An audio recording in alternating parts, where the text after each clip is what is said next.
Teacher was one vote away from unanimous. The guy that said no to that. The old boots. J toes, all the newer boots. All these squares. Squares. So they call me Brad. Oh, no. Yeah. Yeah. It's all right. Walk.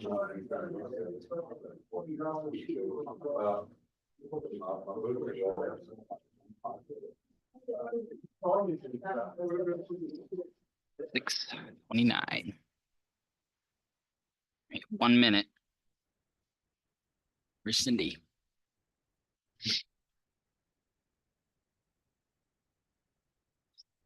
Dan might have caught her on the way out. Someone should probably go check that if that's the case. Oh.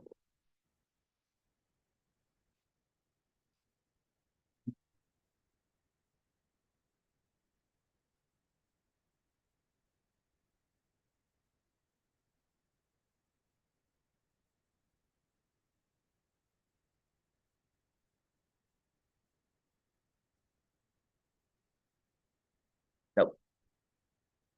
1 minute. Don't know, we just asked. Wondering if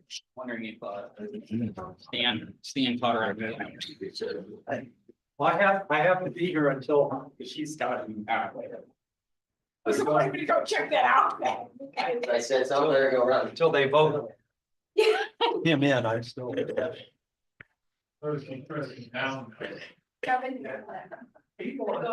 See, he's got the white. He's got Colored first slacks and a white. shirt. first chair.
Sure. Supposed to be at home.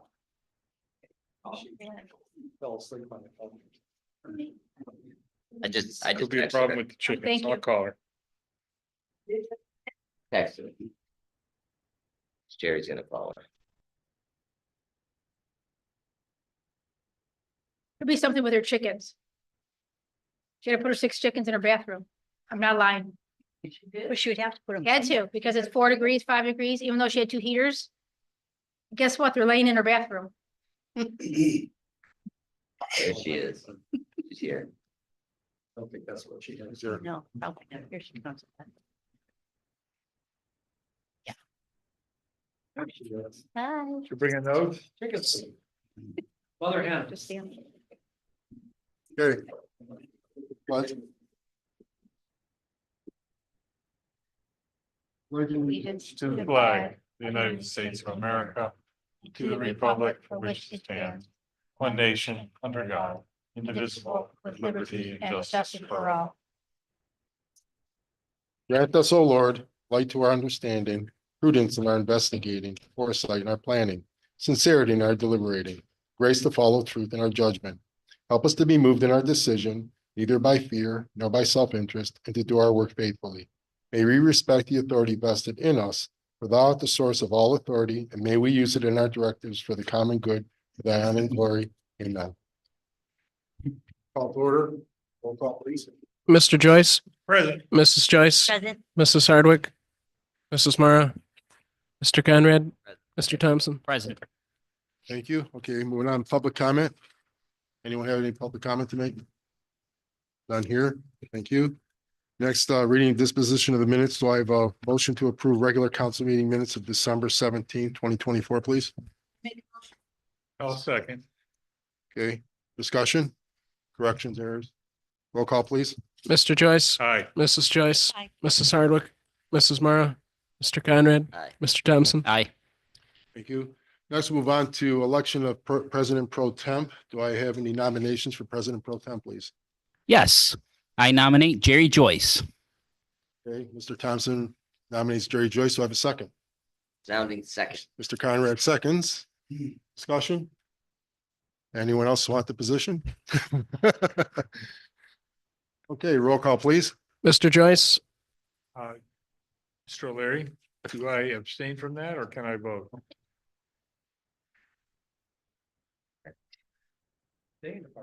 I'm abstaining. Mike's on. Mrs. Joyce, Aye. Mrs. Hardwick, Aye. Mrs. Mara, Aye. Mr. Conrad, Aye. Mr. Thompson. Aye. Hey, thank you. Congratulations. That dollar all over the place. Next, I just want to mention, we're gonna do a little reassignment of the committee chairs and assignments, committee assignments. The finance, public records, retention ordinances. Kevin Thompson will be the committee chair, and Jerry Joyce and Ryan Conrad will be on the committee. Next is the safety and parks. Margaret Joyce will be the committee chair, and Ryan Conrad and Kevin Thompson will be on the committee. On the trees, Jerry Joyce will be the committee chair and also President Pro Temp, and then Nancy Mara and Kevin Thompson will be on the committee. Village Hall, Cindy Hardwick will be the committee chair. Nancy Mara and Margaret Joyce will be on that committee. Grants and Sewers, Ryan Conrad will be the committee chair. Margaret Joyce and Cindy Hardwick will be on that committee. And Service will be Nancy Mara as the committee chair, and Jerry Joyce and Cindy Hardwick will be on that committee. Any questions or? Okay. That's that. Next, let's move on. Before we do legislation, we're going to excuse Mr. Roskis here, so let him go ahead and read our monthly report, finance report, please. All right, so our ending balance through December 31st, the general fund is $458,539 and change. Our monthly revenue for December was $22,242 versus expenditures of $62,412 for a net deficit for the month of $40,170. Expenditures were also $11,112 more than estimated due to higher than estimated uniform and clothing expenses. We didn't include the vests in the original 2024 estimates. And we also paid the PERS and OP&F withholdings for December 2024 early. So instead of paying them in January 25, we paid them December 24. December 2024 revenue was also less than estimated by $3,758. Our overall revenue was $96,320 higher than last year, and our income tax revenue was $87,917 more than last year. The surplus at the end of the year, tentatively, it's not totally final until the financial report is filed with the state, but it looks like it'll be $133,046.62, and that includes the $15,000 transfer to the police cruiser capital fund at the end of the year, which that fund now has $55,000 for a new police cruiser, and hopefully we'll be able to get some grants for that too. Other significant fund activity and miscellaneous, nothing, no significant activity in other funds. We had one refund from our Fund 9901 hall rental security deposit refund. And also just wanted to do a brief summary of our other funds for the year end. It's an annual requirement to do a short report on that. In our SCMR Fund 2011, we started at 133,844. We ended the year at 184,190. State Highway Fund, we started at 18,789, ended at 23,134. Drug law enforcement, there's no current balance in that. Same with 2091 Law Enforcement Trust, and there's 95 cents left in 215 when the Coronavirus Relief Fund. So we'll have to figure out what to do with that 95 cents. I think that might have been some interest that was paid into that. So I think we'll figure out a way to resolve that small balance.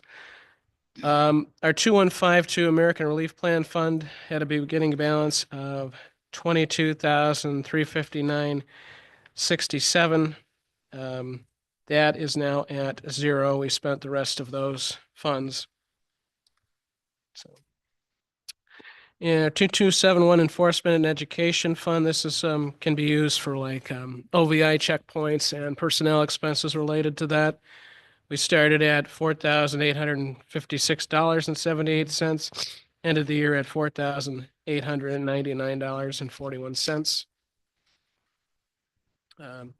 Sanitary sewer maintenance 2901. We started at 95,459, ended the year at $124,869. 2902 other special revenue. This is our NOPEC grants, the community grant, and also the Energize grant. We started the year at $4,573, and we ended the year at $3,680. Law enforcement professional training 2903. These funds come from the Ohio Attorney General's office and can only be used for continuing education for peace officers. We started the year at zero, and we ended the year at $2,957. And we also have a check that just came in that's going to be deposited for another $4,900, which was more than I expected. So we have a decent amount of money for training.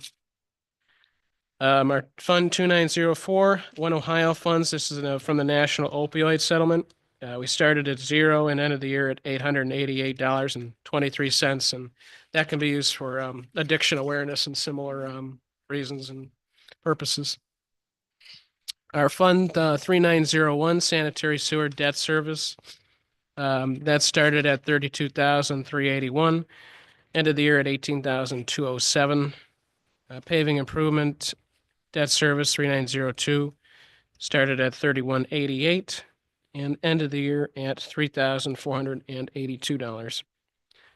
Fund 3903 currently has no balance.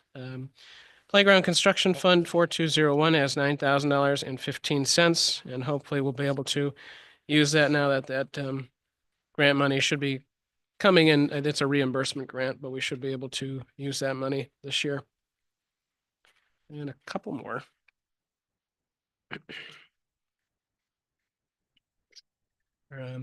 4202 Sidewalk Construction Fund, currently at zero, but we opened that fund for the sidewalk project on Lakeshore. 4901 Police Cruiser Fund started the year at $40,000, and with that transfer, we're at $55,000 now. Fund 4902 Service Truck Capital. We have a small balance left of $311.01. You'll see that appropriated in the amendment to the appropriations resolution. Fund 4903 Village Hall Capital Fund. We started the year with a $40,000 balance. We haven't spent those funds yet. Unclaimed monies, $237.90. These are unclaimed tax refunds from CCA. All rental security deposit refund fund, we started at $859.94 and ended the year at $784.94. Street opening cash bond, no change, we're still at $456. And our Fund 9903 fire insurance demo fund still has $441.44 in it. And that is all the funds for the year. Thank you. Mayor, can I ask since you gotta leave, right? Two questions Yep. on that, and then one question on something later in the meeting in the agenda. The state highway fund is about $5,000 per year that we receive, or did some get spent? Yeah, 2021's a state highway fund. We get, 7.5% of, gas tax and license taxes go into that. 92.5% goes into 2011. So we get a relatively small amount in that fund. But 2011 can be used for street maintenance also. Including. So there's a much larger balance in that. Including Lake Shore then? Yes. Okay, so it's not the only one that can't be used. It's, for the other two, streets. yeah, 2021 is restricted to Lakeshore, but we can use 2011 for other areas. And then the NOPEC fund, and I think there's first reading or suspend the rules. If we leave that on 3 readings, does that affect that grant disbursement or time? What would be your recommendation? I think that NOPEC, grant doesn't, I think the deadline's in June. Okay. But I mean, you can suspend the rules if you want. I just want to make sure Yeah. we'll be able to accommodate it, get it in time. All right. Yep. Thank you. Welcome. Any other question? Okay, thank you. Welcome.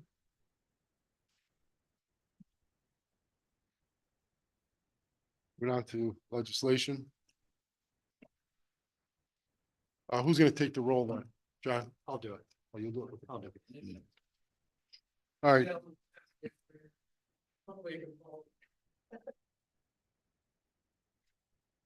Bunch of empty space. yeah, resolution 2024-58, second reading.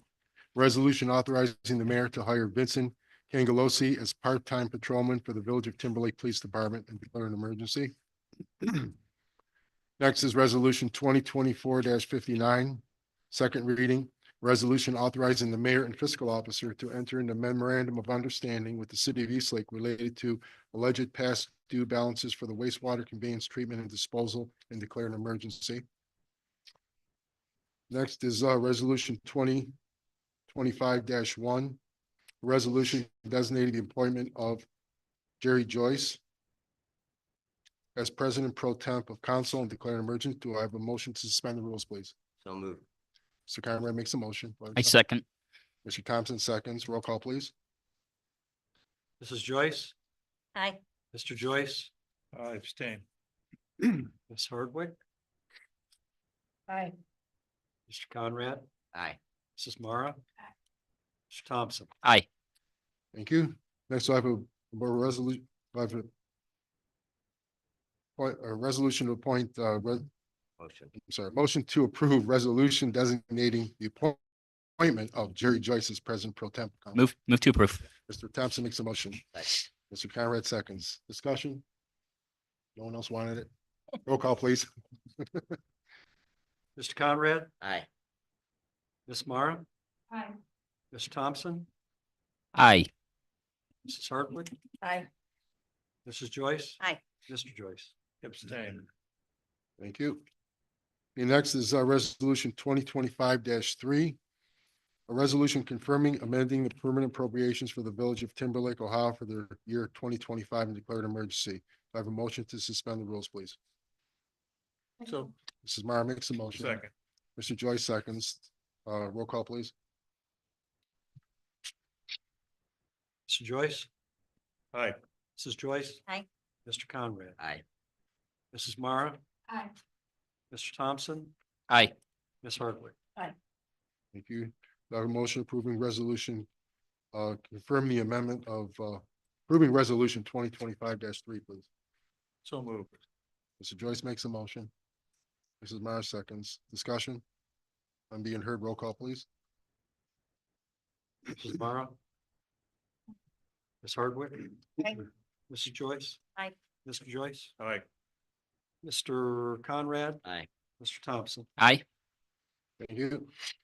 Next is resolution 2025-4. A resolution confirming the appointment of James O'Leary as assistant solicitor, affirming his agreement, determining compensation, and declaring an emergency. Do I have a motion to suspend the rules, please? So Make- moved. So Joyce makes a motion. I will Mr. second. Thompson seconds. Roll call, please. Who made the second, Mr. Thompson? Thomas. Mr. Thompson, Yes. Mr. Conrad, Aye.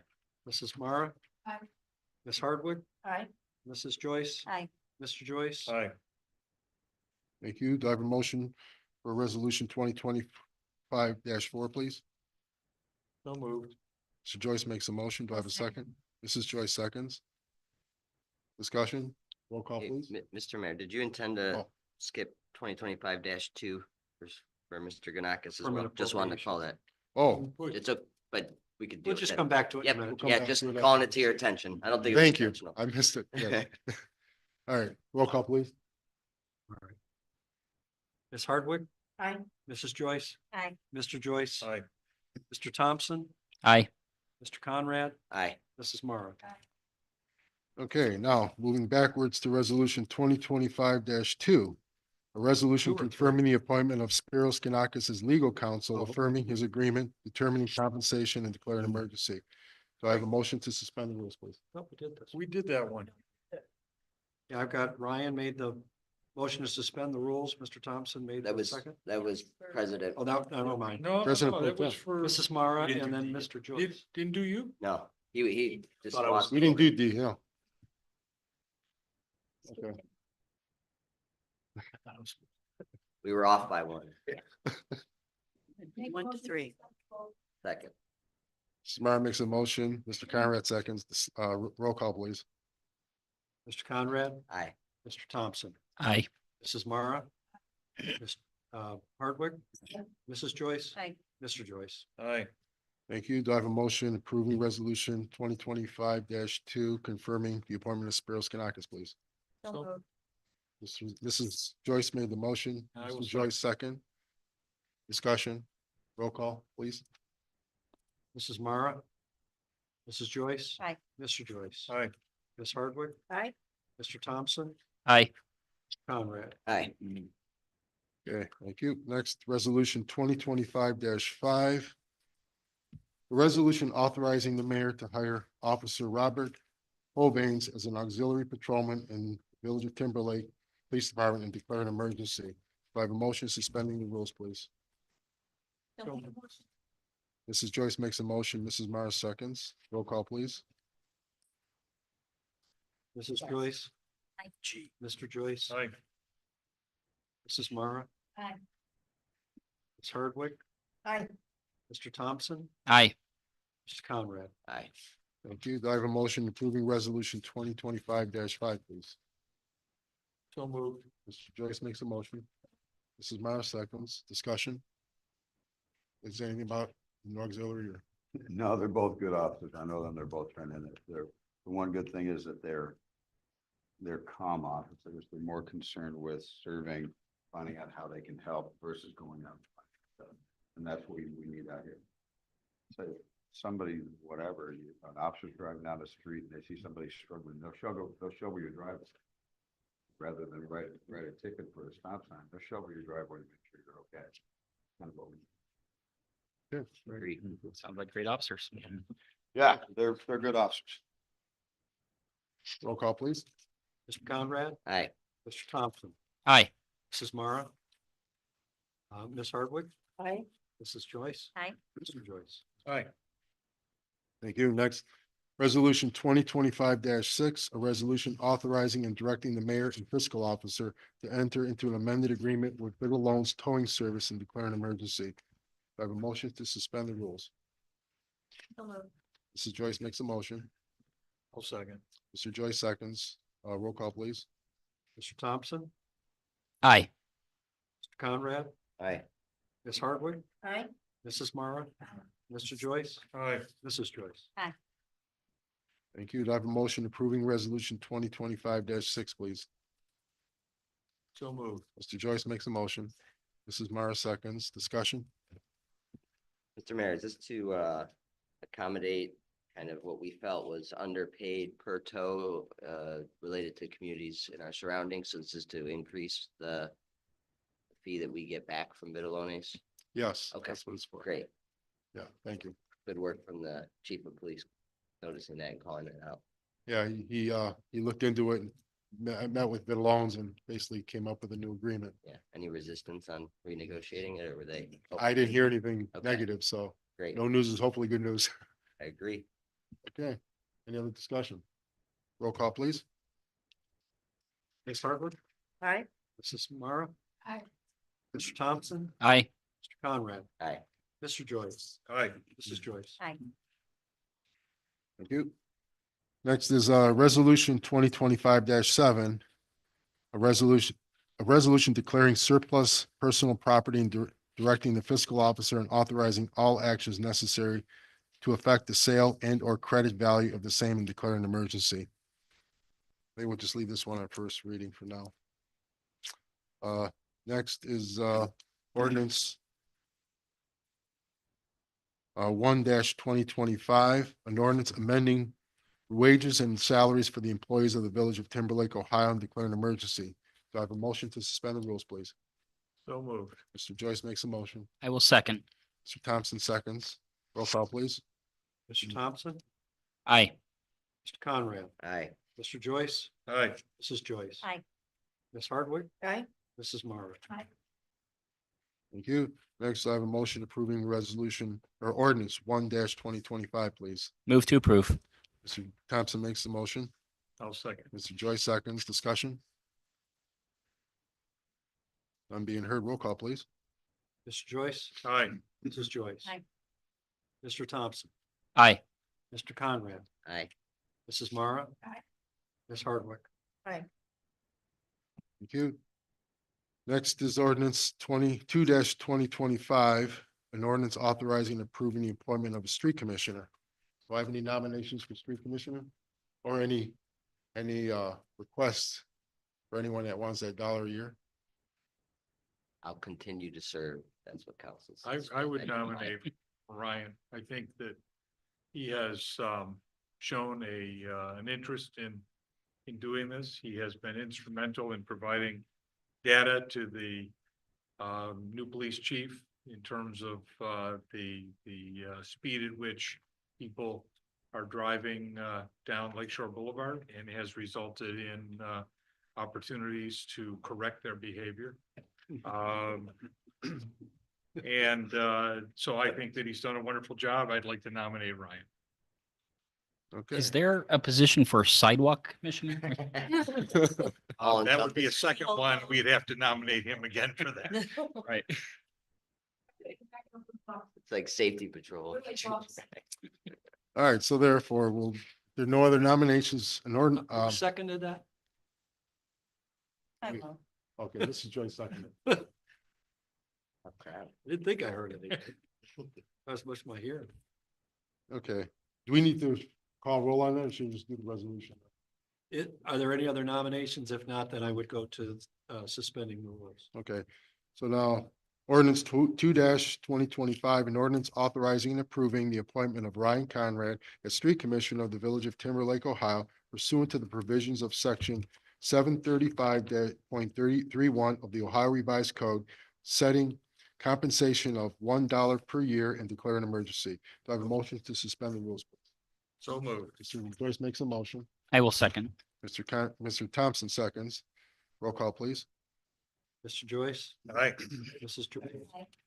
Ms. Hardwick, Aye. Mrs. Mara, Mr. Thompson, Aye.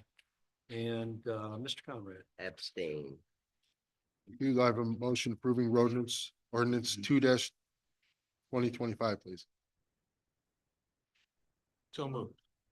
Mr. Joyce makes a motion, Mrs. Mara seconds. Any other discussion? None being heard, roll call, please. Mrs. Mara, Aye. Ms. Hardwick, Aye. Mrs. Joyce, Aye. Mr. Joyce, Aye. Mr. Thompson, Aye. Mr. Conrad. Abstain. Okay, thank you. Moving on, ordinance number 3-2025, an ordinance authorizing the mayor and fiscal officer to accept NOACA 2026-2029 Transportation Improvement Program funding for the Lake 285-3.27 Lakeshore Sidewalk Project and declare an emergency. Do I have a motion to suspend the rules, please? Samara makes a motion. I have a second. I'll second. Mr. Thompson seconds. Roll call, please. Mrs. Mara, Aye. Mr. Thompson, Aye. Mr. Conrad, Aye. Mr. Joyce, Aye. Mrs. Joyce. Aye. Ms. Hardwick. Aye. Thank you. Do I have a motion approving ordinance number 3-225, please? So moved. Mr. Joyce makes a motion. Do I have a second? Mrs. Mara seconds. Discussion? All right, so what are we actually looking at here? What's this the acceptance of the grant? What is this? I'll have Mr. Conrad address this. Go ahead. How do I know? All right, so as these projects often go, once you start getting grant funding, you shook a tree, more money tends to fall out. And that is the case here. We initially tried to, for lack of better terms, levy NOACA for help on this project initially. Tried to get it listed on what they call their STIP, so their list of improvement projects that they're gonna back and fund. Really nothing gained traction. We had no success, and then as soon as we got the grant from from the federal government via the state, they offered to kick in an additional 300,000, Okay. which comes with a 20% match. And I still don't quite understand the math, and that's shocking for someone that does that on a daily basis, but really it's 375,000. We would be on the hook for 75,000 as our local match. We would have 300,000 towards the project funded from NOACA. Okay, so the math doesn't quite work out in simple terms, but you know, they know what they're doing. The intent is to use this in case of any additional run-ons from the initial project scope and or any other improvement, safety improvements we'd like to make, whether that be crosswalk signals, beacons, etc. And also after a long discussion, we had our kickoff meeting this past maybe 2 weeks ago on Friday now. You know, there's use for this fund. If we don't use it, we don't have to take it, right? It's kind of use it or lose it type grant. So we can always decline it at a later point if we see that we're not going to need it, don't want to have the expenditure of $75,000 from the village or the Lake Tran grant, right? Is kind of how we're parlaying it. So as a follow-up to that, if we take $100,000 from them, are we still on the hook for the 75, or are we on the hook for something as a percentage of the 375? Yeah, so any and all of the money we take will have a 20% match. So if you take less than 300,000, we would be on the hook. Then say it's 100, we'd be on the hook for 20. It'll Right. actually be weird math. It'll probably be 25, but And this is money that would be spent beyond the federal state grant, beyond the Lake Tran monies. Yep. And this would be just in case. This is sort of just in case money. yeah, or as we start to investigate, like when we talked in our scoping meeting, ODOT has already increased the construction piece from 7% to 15% on the grant to accommodate, you know, inflation, cost of doing business, goods and services. So already the our initial budget and funding sources we had in place are changing kind of by the minute as this all gets sorted out. We won't know final cost or what we'll need from this, if any, until our consultant does a engineer design kind of budgets out, right? So we don't know the size of the apple or the size of the pie yet. We just know kind of ballpark figures. So this is kind of as a contingency and or to add additional improvements should we need them. Can't use this for local match, which was initially our thought of, oh, we got another 300,000 we could use for the local match share on the ODOT project. Can't be the case because they're both from the same source, right? They're both federally funded in some sense. But if we don't use, or say we use and exhaust all of the federal funds that we got through ODOT, and this is still sitting there, we don't need it for project costs, it can be put into that construction cost. It's 100% local, according to the contacts at ODOT. So there's ways to move this around. It just gives us a little more flexibility, a little more coverage to try and lower the burden as best we can on the village. Okay. That makes sense. In previous discussions, it sounded like between the Lake Tran money and the ODOT money, that it was going to essentially be little or no cost to the village. Yep. That's still the projection, or? That is still the intent and the projection with the numbers we have.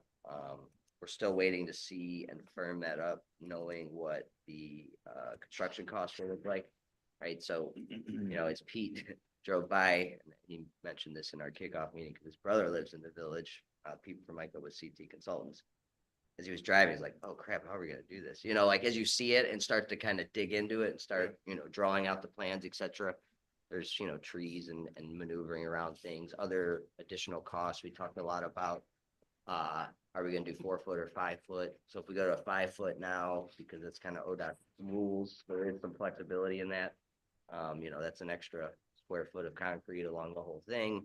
What do you do with the aprons? If someone has an asphalt, you just leave it, gravel. So we're starting to get into those kind of nitty gritty details and should have a clearer picture of total cost. And the goal and intent has always been, will continue to be 0 to no or low amount of financial responsibility from the village. But I Okay, can't put hand on the Bible today, knowing that we don't have the final numbers and say village won't pay anything. It's still the goal. It's still the intent. It's still looking like that's possible. But it's depends. and on this, what the this cost does will not change the start date or when all of this is. be. No, yeah, we had an updated one and I can share that with council if you'd like to see it, but it's still construction start in 2026, completion in 2027. Still in the preliminary engineering review phases. So that's all in progress. And I guess the good thing and kind of why I asked John about the state funding that we get for roadways, right? So there is money that we get from the state for this type of thing, 7.5% of the gas tax, but that other pool of money's there, right? So if there does become a kind of shock moment of when we see the construction costs, we could talk about, is there a way to continue to say it's not village money that's going into it, it's state money through the village type of thing. So Yeah. there's money that we earmark or allocate and that have to be used for these type of things. So I think even if it comes down to it, there's money in the budget for these types of projects that we could utilize. Goal is to continue to keep that as small as possible and retain that for other street and road improvements that we see. Now that's a long-winded answer, and I was going to talk about that in the section, but figured a good time to put all the cards on the table, if you will. Okay. Thank you. Thanks for the update too. Okay, roll call please. Mr. Joyce, Aye. Mrs. Joyce. Aye. Ms. Hardwick, Aye. Mrs. Mara, Aye. Mr. Thompson, Aye. Mr. Conrad. Aye. Thank you. Next is ordinance number 4-4 2025. An ordinance authorizing all actions necessary to accept Northeast Ohio Public Energy Council NOPEC 2025 Energized Community Grant and declare an emergency. We'll just leave that on first reading.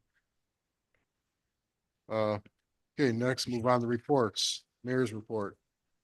Yeah, I've had a couple complaints about a little too much salt on the roads. Well, there's no way of judging exactly how much you're going to put down, especially with the weather we've having. I mean, the one thing I'm concerned about is the ice buildup on the roads.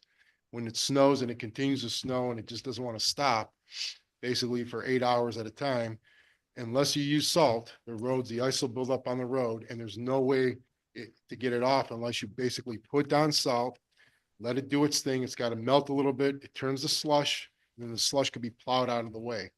There is no other way to do it. If someone else can come up with a better way, believe me, I'd love to have it, but there is no other way. And it's a slow process.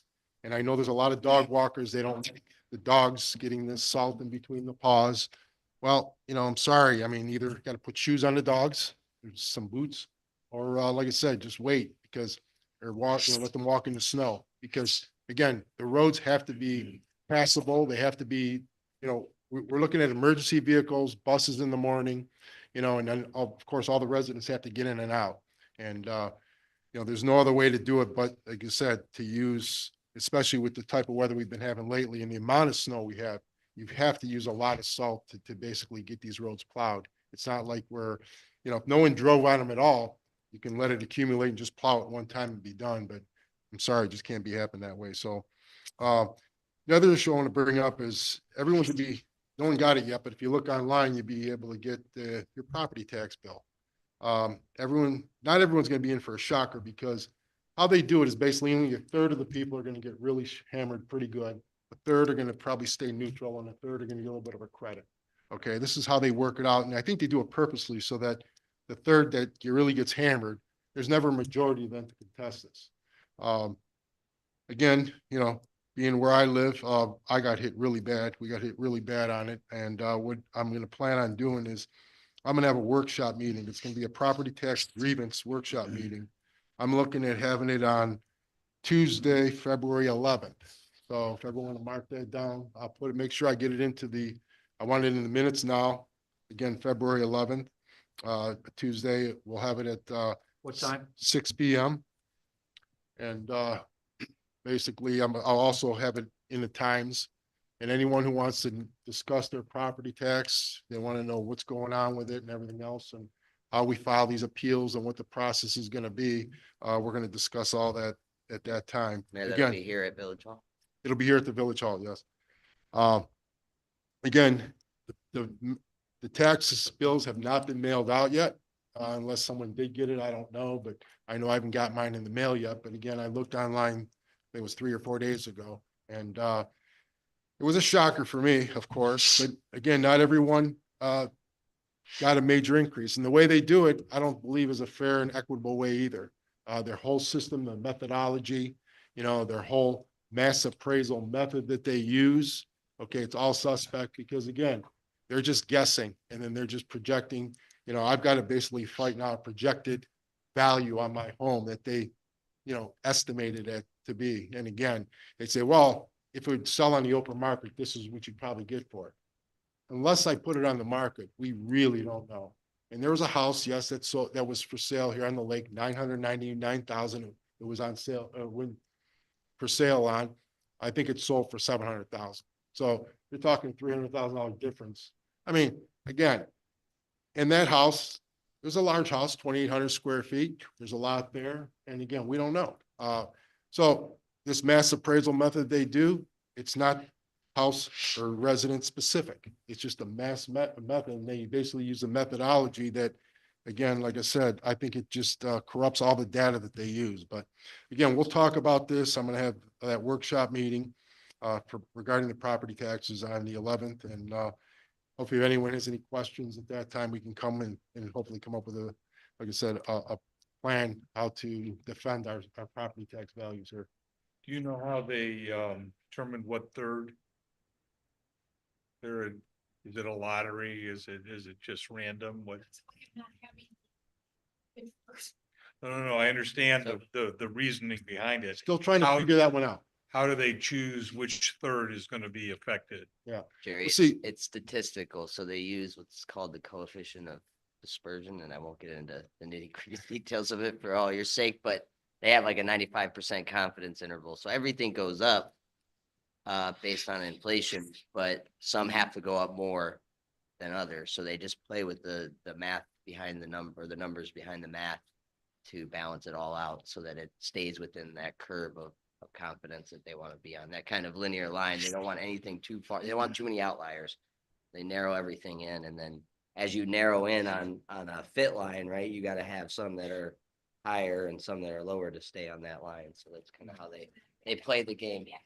They essentially back calculate it. Yeah. And yeah, and a lot of their statistical data is not, how it probably should be done. So it's outcome based. They want a certain output and they're going to get it. And That's what it back in. feels like. That's what it looks like statistically. They will argue that's not it. It's proven statistical method. It's federally regulate, all Yeah. this. But at the end of the day, they know the outcome they need and they make sure that the inputs go in to get their desired output. I heard a very wise man say one time, you can torture numbers long enough, you can get them to say anything. Exactly. So, At least we're done with drones. But yeah, they didn't even come look at anyone's house. and then they send them to New Jersey after they're done here. Yeah.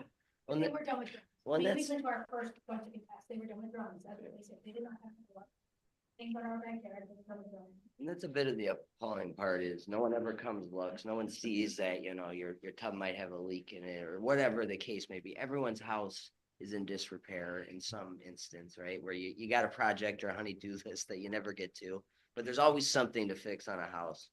And they essentially penalize you for any improvement. So say you get a new roof and it happens to be on this cycle of reappraisals, well, you're getting hit for that because you're upkeeping your house. It's not really an improvement, it's maintenance.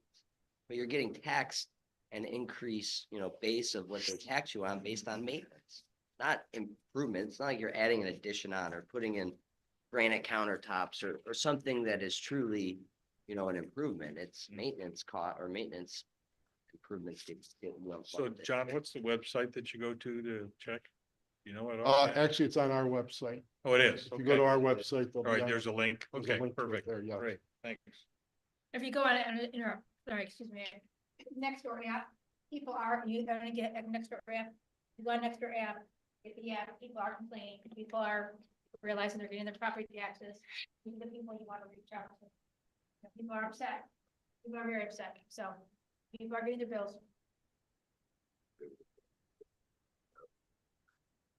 Good way. I've been talking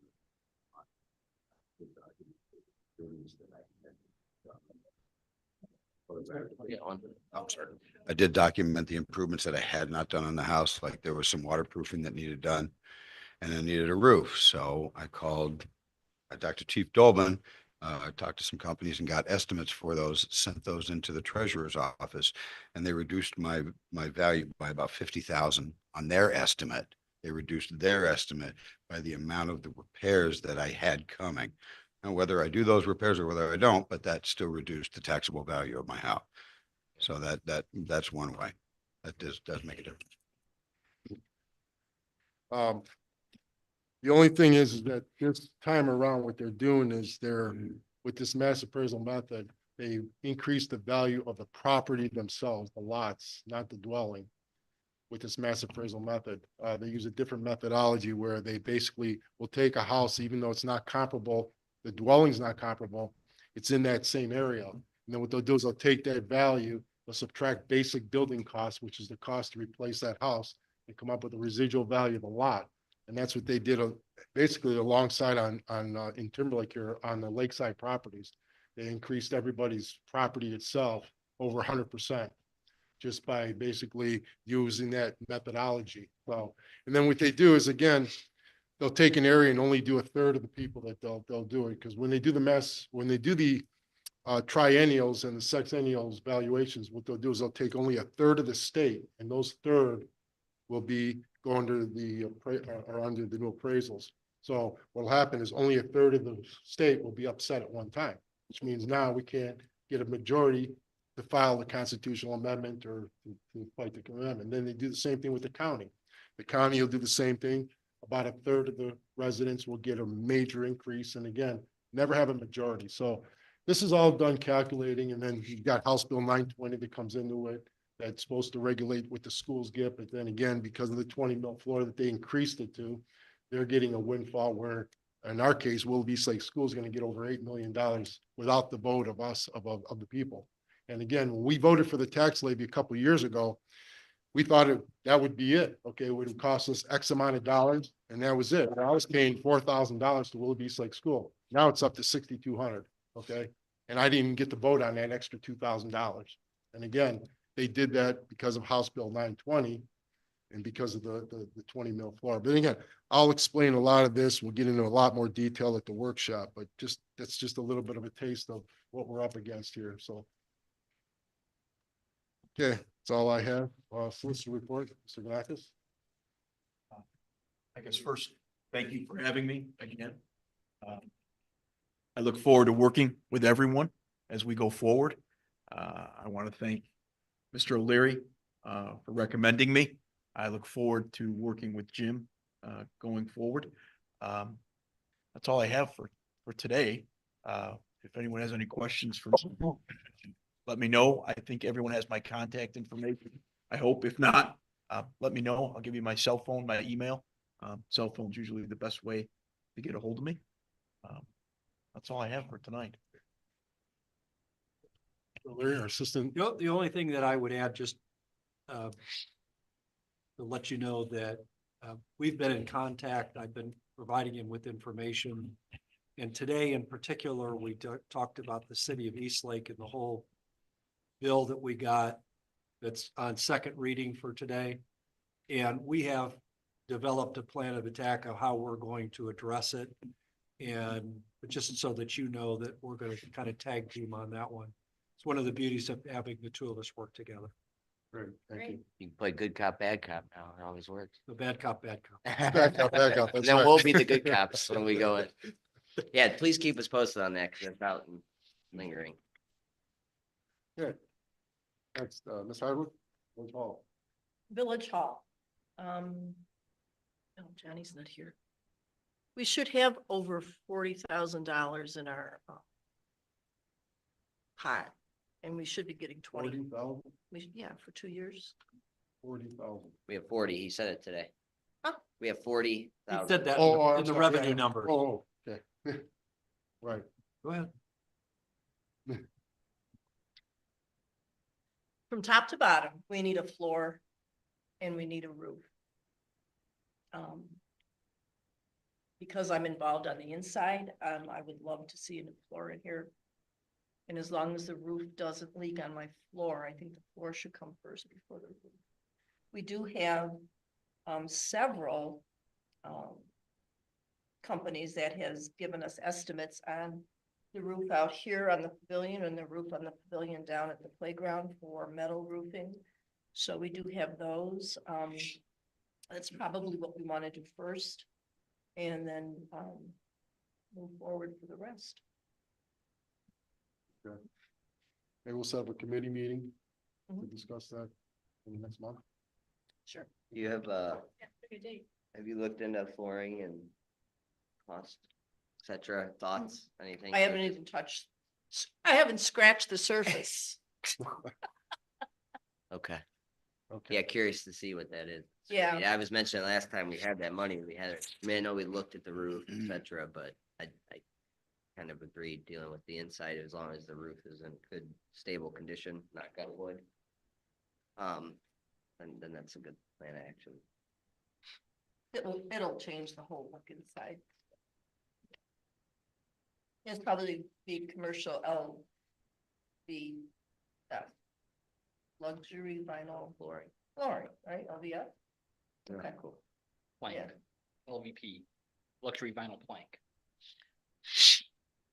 The waterproof stuff, nice stuff. Yeah. top Yeah, end. yeah, that whole. Sure, thing well, There's right a there. tongue and groove aspect to it and Yeah. it really, it can take a lot of different looks to it. Scratch resistant. Yeah. Wears for 30, 40 years. You know, Thank you. All right, Mr. Conrad. Thank you, Mr. Mayor. Well, thank you, Mr. Joyce, for your questions. Kind of took the big brunt of what I was gonna share today, but, you know, I guess I'll give the opportunity. The mayor was present in our kickoff meeting. I think it went well. There's still a lot to work out.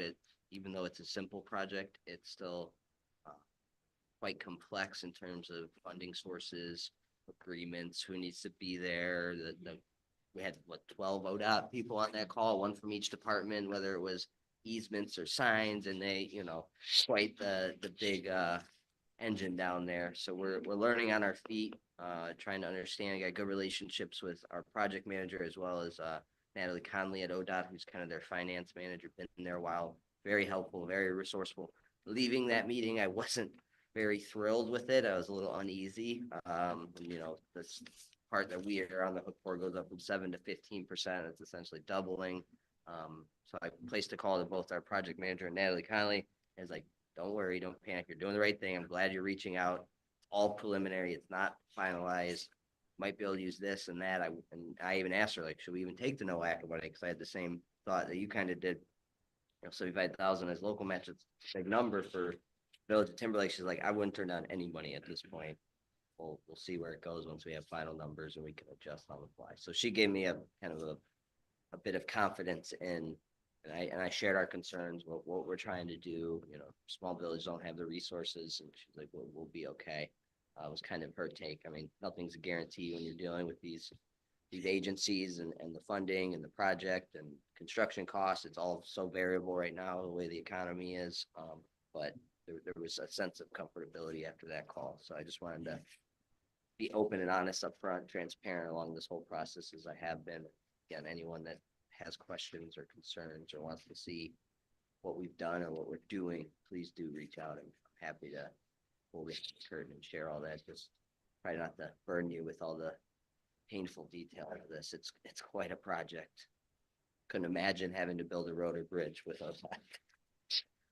People are in depth and thorough. So did I miss anything there, Mayor, that you want to add from that meeting? Okay. That was it. Okay, cool. I just want to share that. And then I did ask John, Mr. Roskis to include kind of a summary comparison report. It's at the end of your packet, of kind of the data we get from the speed sign. I wanted to do a deeper, tutorial previously, and we just ran out of time, but kind of in interim, that's what this is.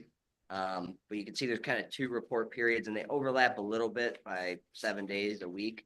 But report period one is basically the end of October to December 1st. Report period two is kind of the end of November to January 5th when I printed this. I won't go too much detail. If you have questions and want to really get nerdy about the data, I'm all about that. But essentially what this shows is from period one, period two, there's been a reduction in violations by about 5 miles per hour, or speeding rates by about 5 miles an hour. Kind of twofold, in my opinion. The sign has helped previous to this. And then our police presence out on Lakeshore lately. If you're on any of the community pages like Eastlake or whatever, Timberlake's old rap of being a speed trap and a money, pit for speeders, etc. Is people are starting to bring that up again. I don't think we're anywhere near that. I don't think that's the intent. I don't think that's what this police department is, but that old rap has hung with us even through the last administration, etc.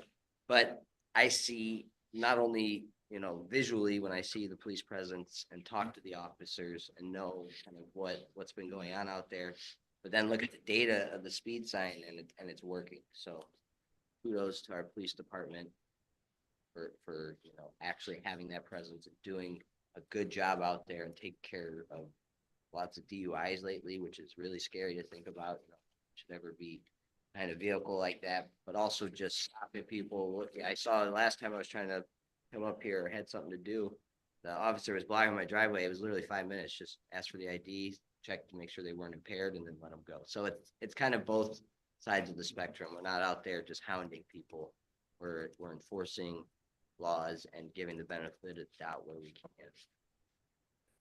Taking care of the serious crime. So I don't think it's been a good balance. I've seen a huge impact.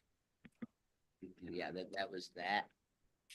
And we already talked about the sewer MOU, so keep us posted on that. That was the other thing I wanted to bring up tonight, but that's all I have for this evening. Thank you.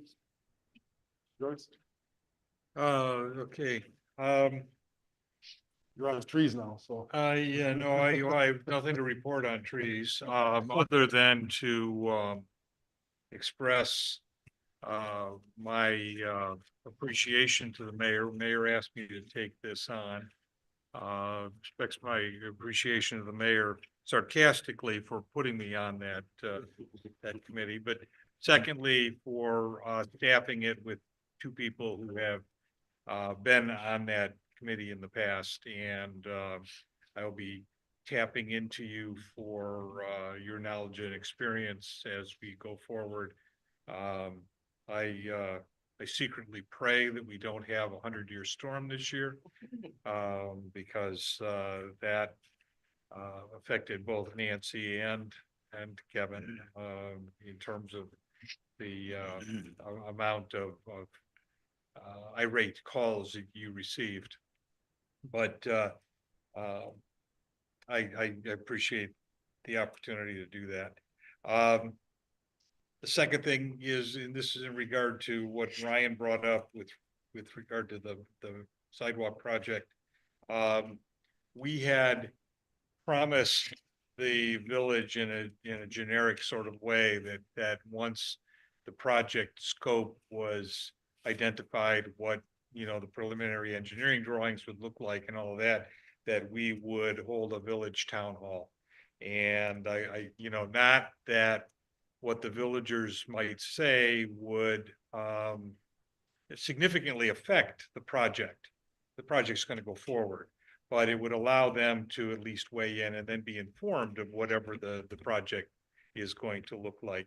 It'll give them an opportunity to make their concerns known for things that are on their property in the right of way that are going to be affected by this, some decorative plants, possibly some fencing, some rocks that they've got on their property that are going to have to be relocated. And I think that those are the kinds of things that can become a source of irritation if we don't provide that opportunity for them. I'm also concerned that, which is why it prompted my question earlier about the 75,000 that we might be on the hook for taking the NOACA money. Because we're talking about $100,000 that we owe to Eastlake. And all of a sudden that really nice surplus that we've generated over the years, and the mayor and council have worked so hard, and our fiscal officer worked so hard to maintain, all of a sudden could be eaten up pretty quickly.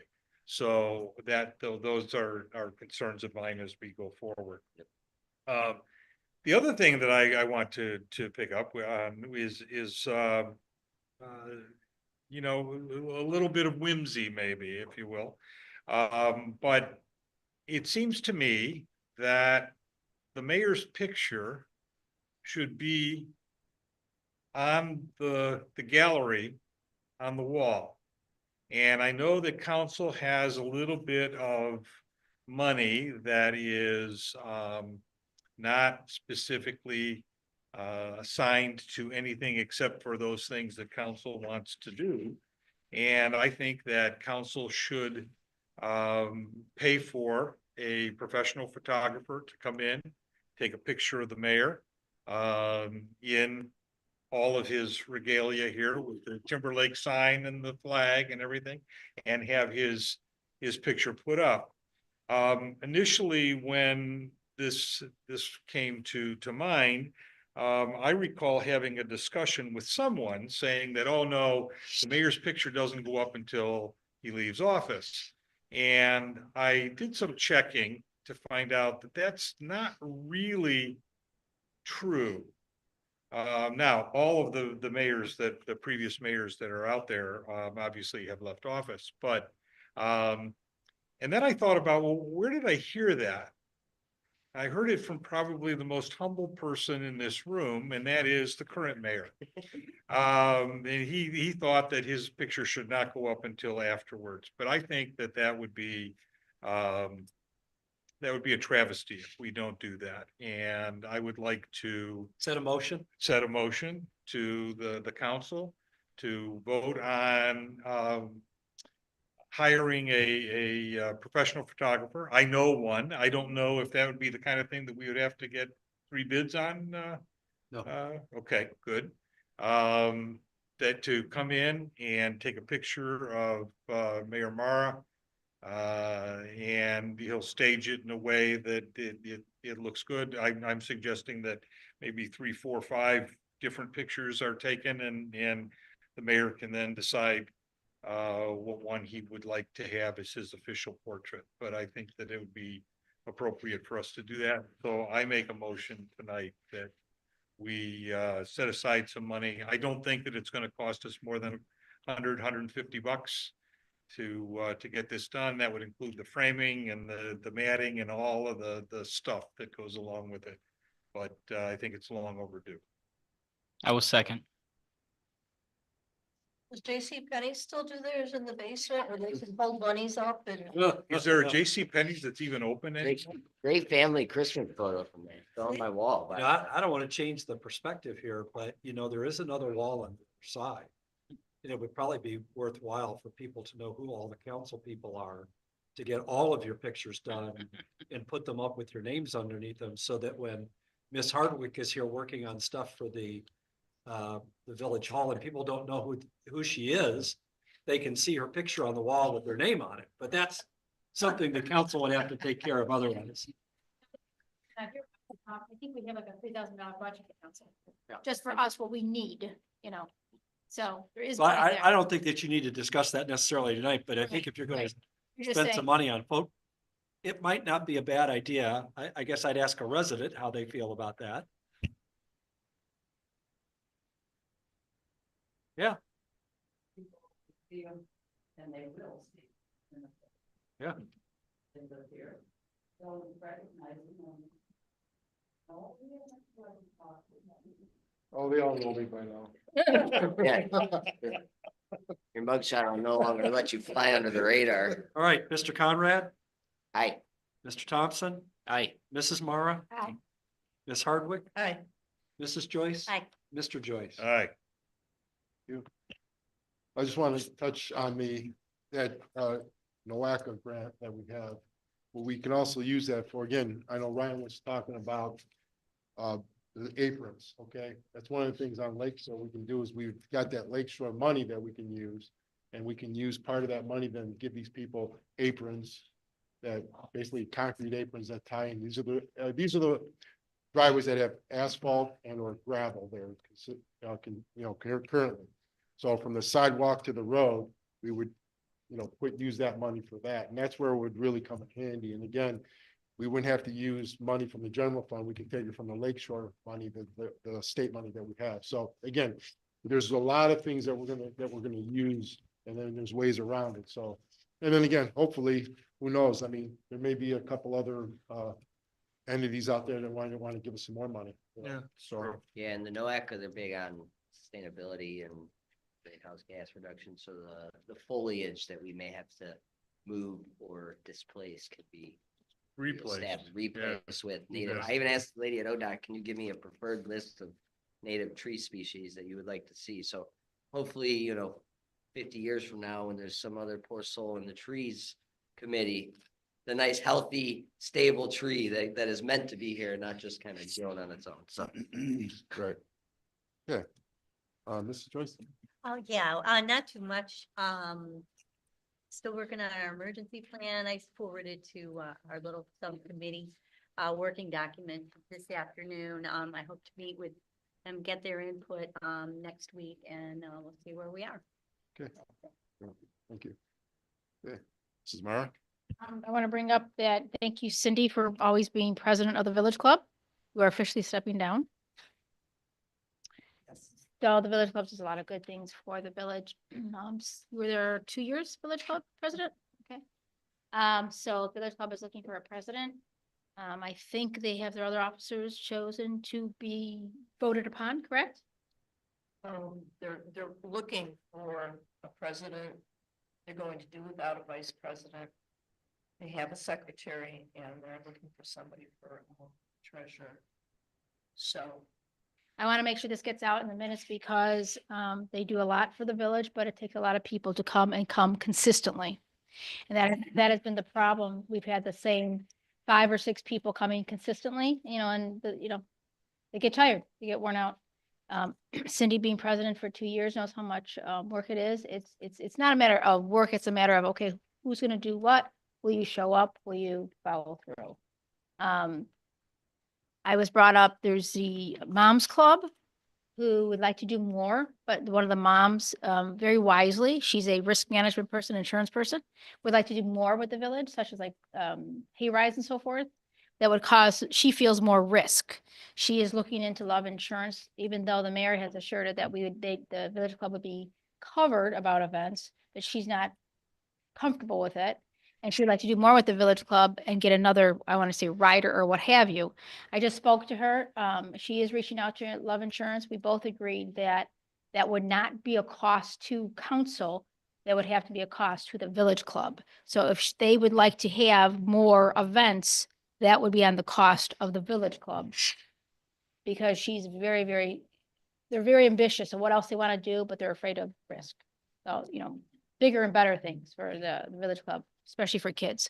So there's where the Village Club is going. They need more people to show up. They need people to show up for the elections, which would be second week of February. It may go February, it may go March. Okay. We're not sure yet. So, because they do a lot of great things. We don't want to see it go away, but Cindy, thank you for your service. And that's it. Thank you. I have no update on trees and hopefully I won't for a long time. But I will be happy to help you as much as I can, Jerry. Thank you. With trees, I have information and contacts that I'll be sending your way over the coming days as I remember to do so. Okay. Okay. Um, And don't worry, if there's an emergency, I'll be calling you. great. I was hoping to avoid those 6 a.m. calls, but um, anyway, one thing I wanted to bring up, I'll start with a question. As far as snow plowing goes, where would that fall under which department and what committee? Service.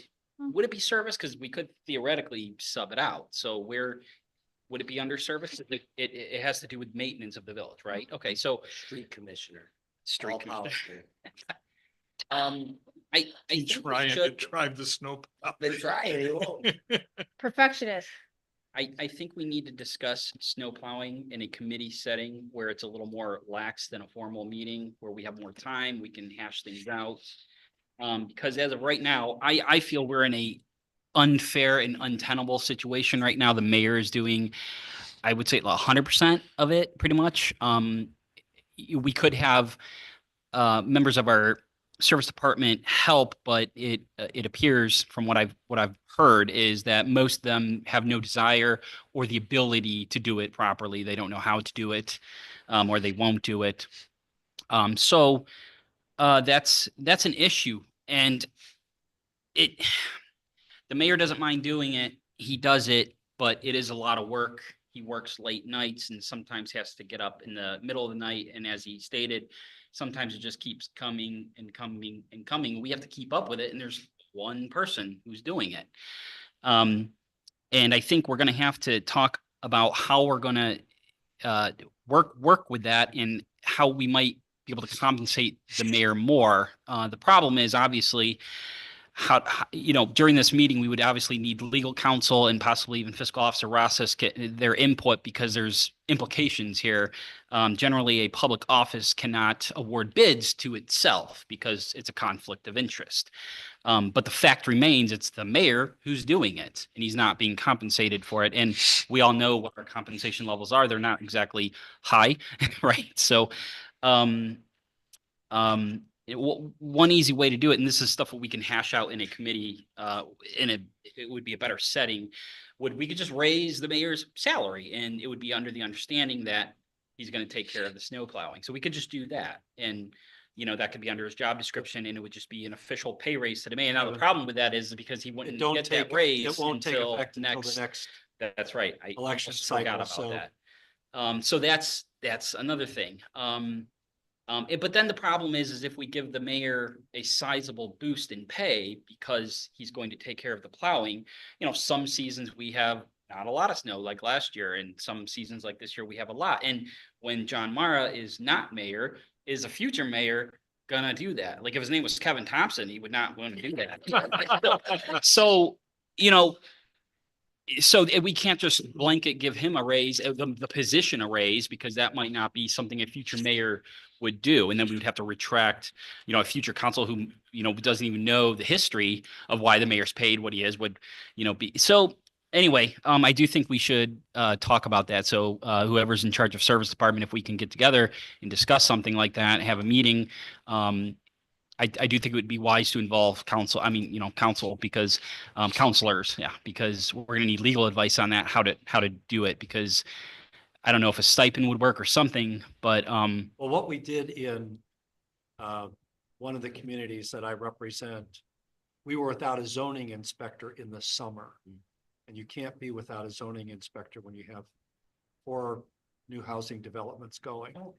And so we actually, council agreed to hire him as the part-time zoning inspector, separate and apart, at a specified salary until that position was filled by the replacement. So it was really only about 3 weeks that he was technically in that role. right.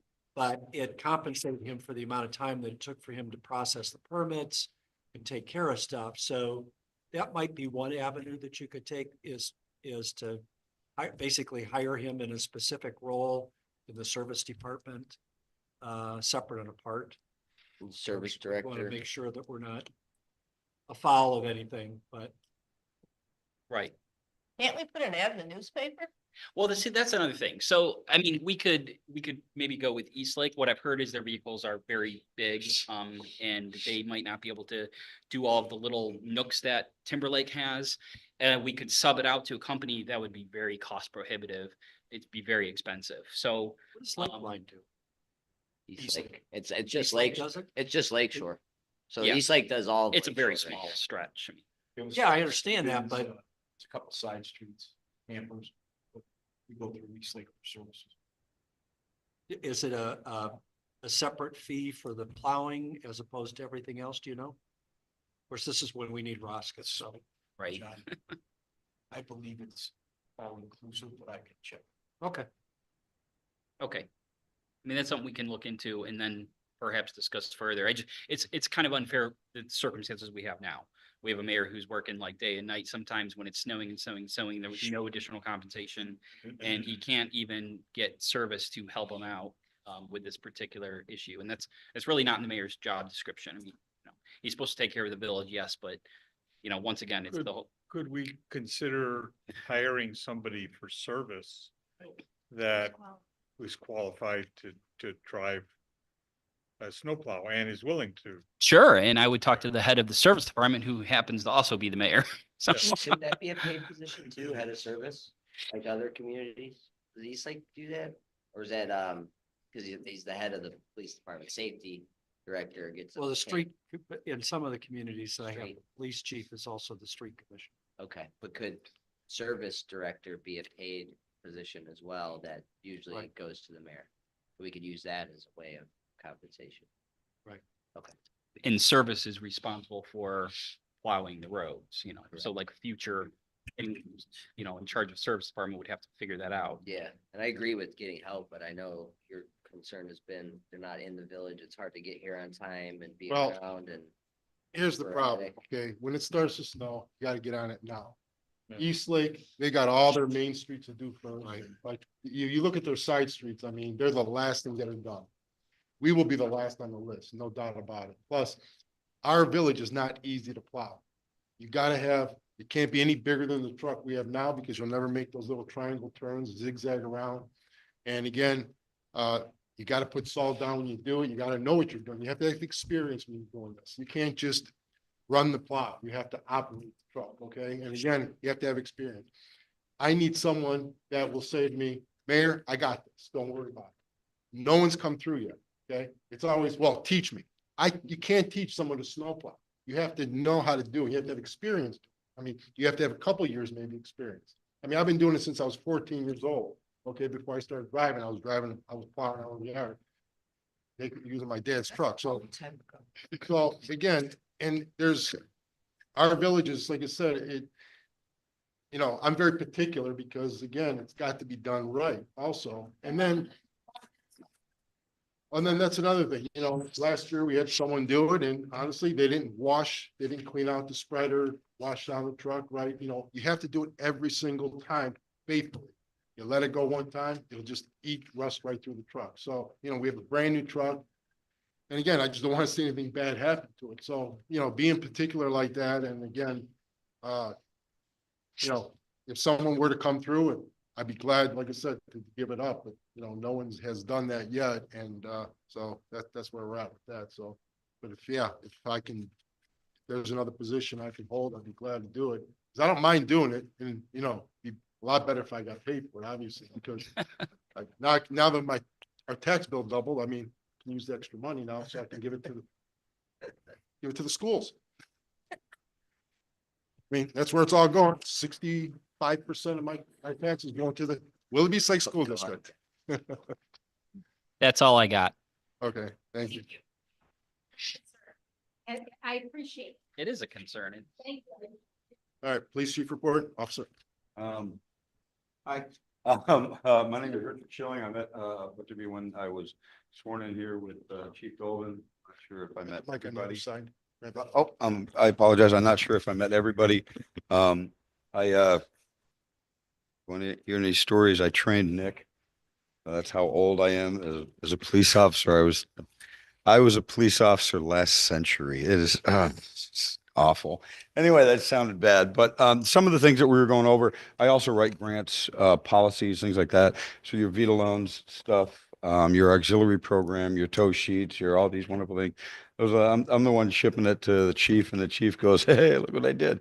So I taught him how to do that too. But anyway, so there's a lot of things that we're doing. A lot of the department has to be, there were some things that should have been there that Nick is updating. So what we kind of did is we kind of organized it and said, all right, let's make a list of everything that we have to do or everything that we see we have to do, then organize that list into priorities. Well, this we have to do right away. We have to get this done.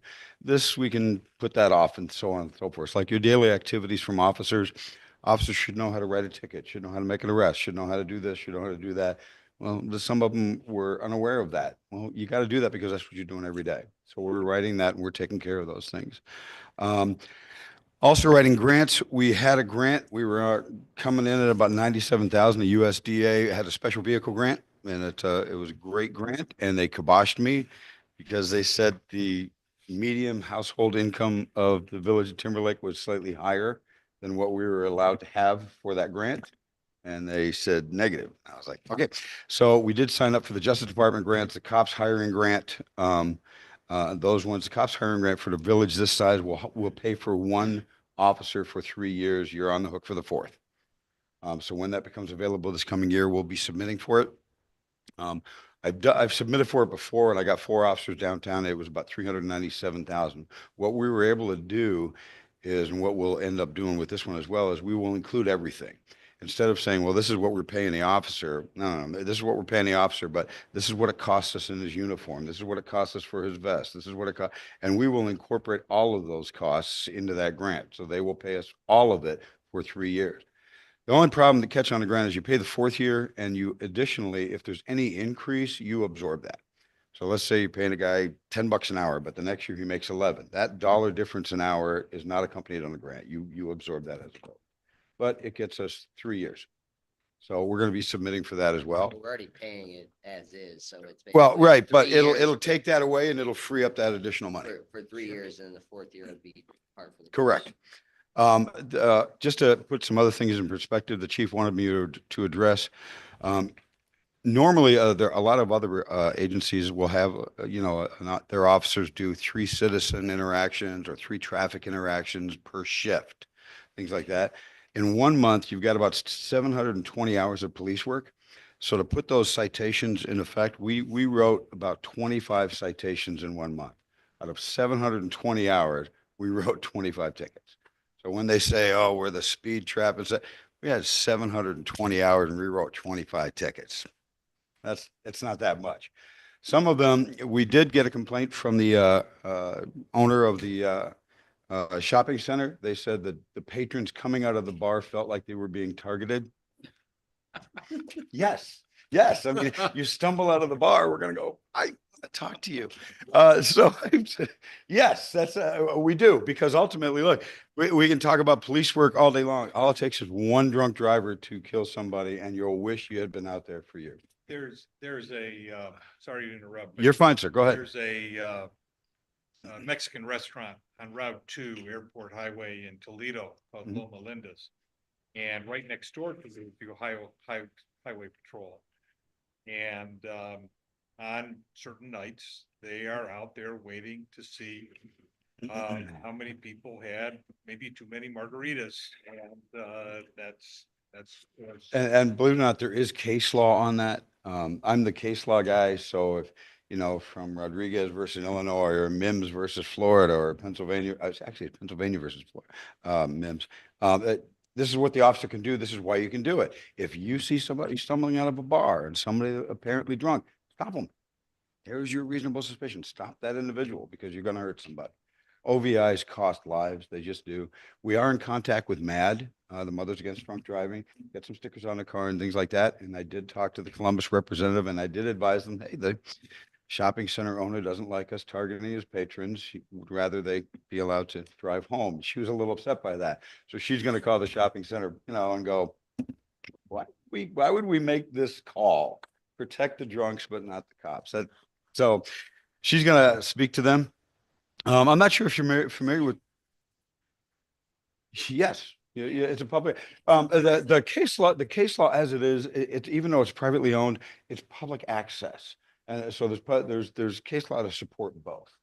I apologize. I still, even though I work, I still go full-time to CSU to finish my doctorate. So I have a lot on my plate. Lindale, I'm not sure if you're aware, actually, the city of Lindale or the village of Lindale caused a law to be passed in the state of Ohio because they would make about, and this was an estimate from the village of Lindale, between 840 and $900,000 a year in citations.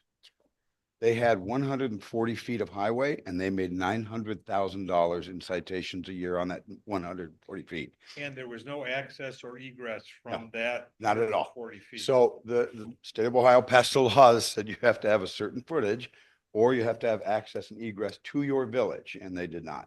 And that stopped them. Now they sit at one traffic light on Bel Air and 117th and all day long, they just right there. But that was their source of funding. So I just want to put that in perspective. You are going to get some complaints. There are honestly going to be some complaints because we are enforcing the law. We've had 3 DUIs, Officer Webb. We've had a total of 25 citations. The DUIs have to be, at least I talked to the chief, the DUI I think should be written under ORC because there's too complicated a mess with DUIs. It's, you know, with the suspensions and the judgments and the fines, it's just a complicated mess. Anything else minor, write it under ordinance. Write it under your township The ordinance. only and thing then that I suggested to the chief is that anything that could potentially end up as a jailable offense needs to be written under the ORC. Otherwise, the village gets stuck for the bill for the incarceration. Right. There is even though you have a jailable offense, remember, you can always do a straight release. You can, we used to have a lot of drugs downtown. And we would do a straight release because at one point, if you drop off at the jail, let's say you've arrested somebody, you drop him off at the jail, but he needs to go to the hospital. Yeah, I need Well, to. you're gonna sit I on need him. to take you over and let you meet the judge in Willoughby Municipal Court. Actually, I think I know the head Release bailiff is over not- there as well. Is not high on her vocabulary and I don't mean that in a disrespectful way. No, that's fine. She runs her court in a way that everyone knows what her expectations are. And so rather than put the village in a situation with a big bill, I'd rather have it written as ORC. If for some reason they write them under local ordinances, if I get them at sentencing, I amend them. I just did this last week with an OVI case. Mhm. The judge likes to have the underlying offense pled to in addition to the OVI. Okay, So I had to have them plead to the speed. Well, the speed was written under the ordinance, okay, the OVI under 4511-191. And so I amended it on the record, so we were able to get that taken care of so that we weren't stuck with the bill. So I Okay. only say that is, all else fails, if you write under the ORC, we're not gonna have a problem. Okay. Yes, I'd like to see us get a little bit of that income from Sure. it. If it's a straight speed, absolutely, put it under the local code for that. The other thing that I will say that I suggested to the chief is, if you're gonna increase enforcement on Lake Shore, and I don't have a problem with that, meet with the police chief in East Lake. Make sure that they are aware of what your plans are, your goals and objectives, so that there's no conflict with what East Lake's trying to accomplish. We rely upon them, they rely upon us. I want to have a good relationship. I think it's a great idea, especially when they have OVI enforcement. Yeah. If it's close to Timberlake, or even if it's a little bit farther away, hey, do you need an extra officer? We have an officer, we can assist with you guys. So when we go, we'd like it on Lake Shore right by us. We'd have some of yours come and give us a hand as well. And you can have that cooperative relationship. Normally, there's an MOU in place between agencies. I don't know if there's one, a There- memorandum of understanding. I don't Yeah, know if there's the one. Mutual aid agreement that Right. is in I don't place know if takes there's care one of all of between that. us and East Lake presently. I'm not sure if there's one between us and East Lake. I don't know. I think there is. I don't I know. don't You're think the that law it's- director. I don't would think come that to it's you. been visited in a long time, but I think there is. Yeah, And I know countywide there is a mutual aid agreement for all the departments, so I don't think that necessarily. Is there a specific one and should yeah. be revisited? Because there's that mutual aid for the county that kind of implies neighboring communities have to help each other, right? Just by law. But, you know, sit down with chief, it was Chief Ray, who's the chief there now, they got a new You chief. can always have the chief Be meet with worth the a chief of meeting. Eastlake and ask and kind of Well, forward that. that's why I say, I think it's always worthwhile to open the line of communication, because there are some things that we could do together, and I know he's already had some thoughts about training. And because Eastlake has their own range and things like that, that could develop into some mutual training for the officers right nearby. Sure, and we have a number of instructors that when we give training class, we would open it up to them. Yeah. You guys need any officers that are trained on firearms or report writing or whatever, send them over. We're doing a class, and OPATA will send you their lesson plan. I'm a academy instructor and another use of force instructor in TACI. They'll send you a lesson plan and go, here, read this out. Here's your lesson plan. Here's your SBOs. Here's your test. They'll send it to you, and you can just conduct it. And it's nice to have cooperation between the departments because you have other people you can call. Also, the chief wanted me to go over, we are conducting some inventories in the department over there. We did find that we had an excess of ammunition. We have no idea why, but we have tons of ammunition for 40s, 45s. We found several guns that have been donated to the department that were in those. So what we're going to hopefully try to do is we're going to see if we can't find a way to either sell that extra ammunition that we're not going to use, and those additional guns or firearms, donate them, sell them, whatever we can do with them, because they're just sitting in the safe and they've been there for years. I think Some we of those, also, I think they can turn into Atwells and they can upgrade. sure. We found about a dozen BB pistols, Daisy pistols, the Daisy, whatever those BB guns, antique ones. They were all just thrown in the bottom of a safe. So we were a little surprised. We opened the safe. We're like, hey, I got guns. He's like, close the safe. Hey, there we go. Right. Nobody wants to know it because the first thing you're like, is there a body on that or not? I don't know. I don't know where it came from. We're going over the evidence room as well, because we don't know what's in there, what's not. We don't know if it's properly inventoried. We don't know. So we had a deputy sheriff coming in. They're going to inventory, they're going to reset it, and we're going to do it right. I'm not sure if anybody's familiar with, there was another smaller agency that had some problems with their evidence room, and it led to some problems. So let's have a fresh start and make sure everything is correct. It's always better to do that. And it's always better, as me and the chief talked about it, to have a different agency come in and look at it. You don't want, like you were speaking earlier, you don't want a conflict of interest. I had my detective check it and he said it's fine. No, you don't want that. BCI no longer does it. The state no longer does it. So we have a deputy sheriff and they're willing to do it for us, inventory us. And if there's any discrepancies, we'll make sure it's taken care of. Me and Nick did go down to Columbus. I'm not sure if anybody's seen it, but we got all the lockers. Put all the lockers in the garage. We got about 18 of those. It was a long drive, but we roped them all in the back of my truck and we brought them up here. And then the guy tried to give Nick another bill for whatever. And that's just, so it was just a thing. We created a department Facebook page. An Ohio collaboration application is complete. The 1033 program is almost complete. We just have to submit and we have to get what's called a DUNS number. And then we'll be able to, this is not weapons, but any military equipment, vehicles, tents, tables, chairs, whatever you basically want is yours. You would just go on the website, pick it. You do have to go pick it up and you do have to bring it back. So other than that, it's yours. Downtown, we got we had an armored vehicle. And we converted it into a SWAT vehicle for demonstration. We put it out on safety days, we painted it. It was nice. We had tents that we bought, or that not bought, that we brought to the department. We had 1,000 chairs, and we just had all this inventory that we were able to do. So no weapons at all. We just don't need that. It's just like, things that the village could use for even a village days or a fair or something like that. We did, like I said, we did get the new lockers. We are reviewing the policies and procedures. There's a lot to do there, so we're gonna try and take care of it. Officers, we're also thinking about instituting a duty log, and what that basically says is that the officer just tells you where he is. He writes it down, because one of the things that we would expect from the department is if you're working over there, I want you to check the vacant houses. I want you to check people that are on vacation. I want the residents to be able to call going, I'm on vacation from the 11th to the 14th. I want an officer every shift checking your house. Walking by your house, swinging by your house, making sure that your house is okay.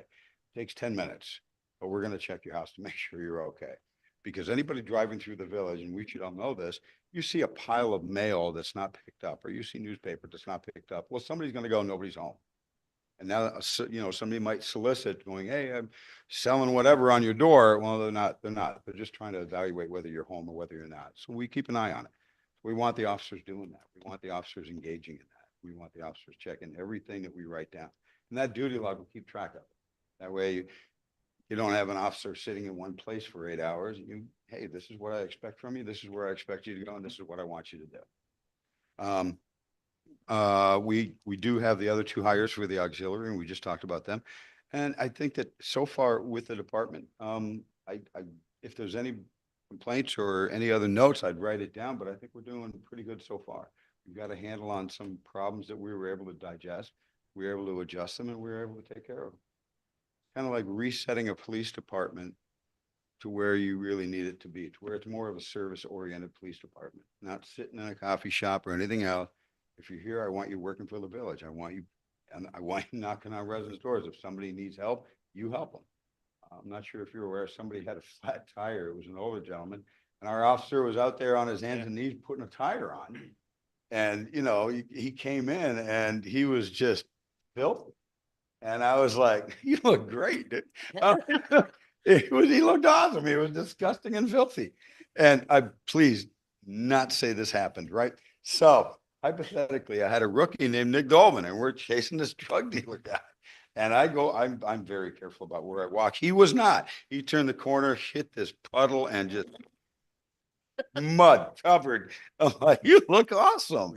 I don't like clean cops. I want you out there. I want you walking. Look, if you can park the car and you can walk up somebody's driveway that's on vacation, you can check their windows, check their house, make sure they're okay. Okay, it takes you 10 minutes.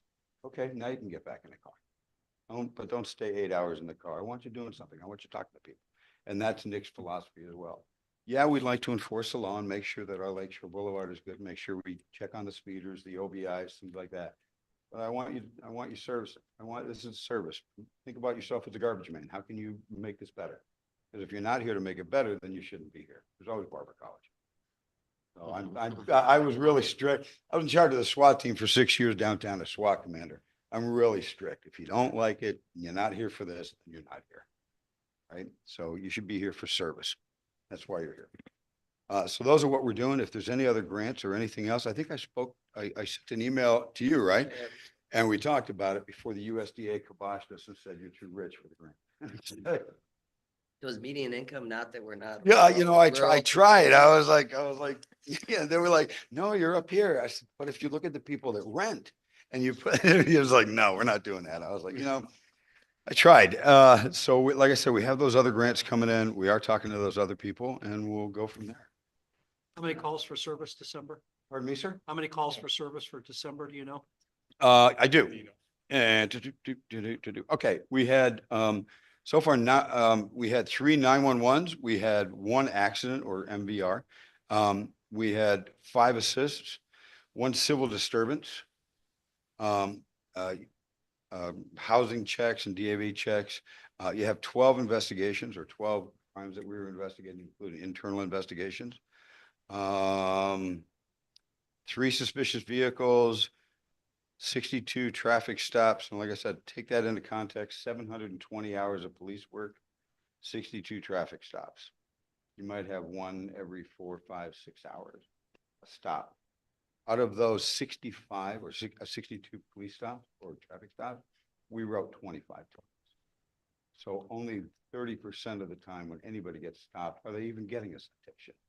And those are pretty serious citations. So it's like 1/3 of the time. I'm not sure if 1/3 qualifies as a, you know, it just doesn't, you know what I mean? But again, it'll taper off, but the complaints will come because we're doing what we're supposed to be doing. And once you start doing what you're supposed to be doing, people will go, hey, wait a minute, you never did this. Well, we are now.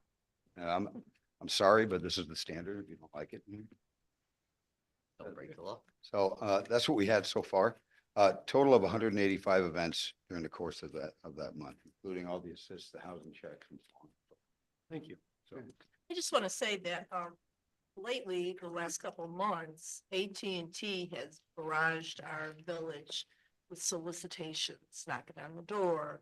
I have called dispatch twice now and told them that, you know, somebody just came to my front door. They had a headband that had Christmas lights on it. He's telling me all about AT&T and he wants my credit card, wants to sign me up.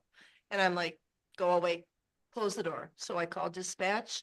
Officers did go out, found both times gone out and found the people soliciting and told them to pack up their bags and leave. So as I understand, there is a no soliciting Right. ordinance. You know, I don't have a problem, I think with AT&T, the truck guy, the guy that, you know, fixes your cable and things like that. I've seen him a couple times. I do have a problem with that, what you're talking about, only because it's a third party. Mhm. So they will hire a young kid, I'm gonna pay you Right, whatever, a right. certain amount, and you're gonna go house to house. Well, how do you know that young kid isn't saying, hey, let me write this down, nobody's home, and giving it to somebody else? You don't. You're not an employee, you don't have a vested interest in this company. You could be doing anything. Right. And I wouldn't like that either. So I will let the chief know that if we see any of those solicitations, they're out of here. Go to Eastlake or go somewhere else. Don't come here. They're pesky too. They don't go away at first. No, right? They're But they, yeah, remember, they salespeople, get they're- paid, they're- especially a bonus on Oh, anybody they it's sign up. 100% commission. So, I had to like pick up my daughter, like, it's bedtime, leave me alone. Like, I didn't want to be mean, you know, you don't want to be mean these days. Just but- close the door. That's it. That's yeah. what it came to. I was like, Just nope. close the door. Second time I didn't even answer. and Everyone back in the aggra- house. but that's one of the ways that I think that they use is that they're really aggressive. Oh, yeah. And some older people. Oh, yeah, Like, that's what I this thought. happens downtown with people soliciting money. They'll get very close and very aggressive and people will just say, get, you know, there's a little bit of fear there. Here, get away from me. I'll sign whatever. Just get out of my face. Leave me alone because people are afraid.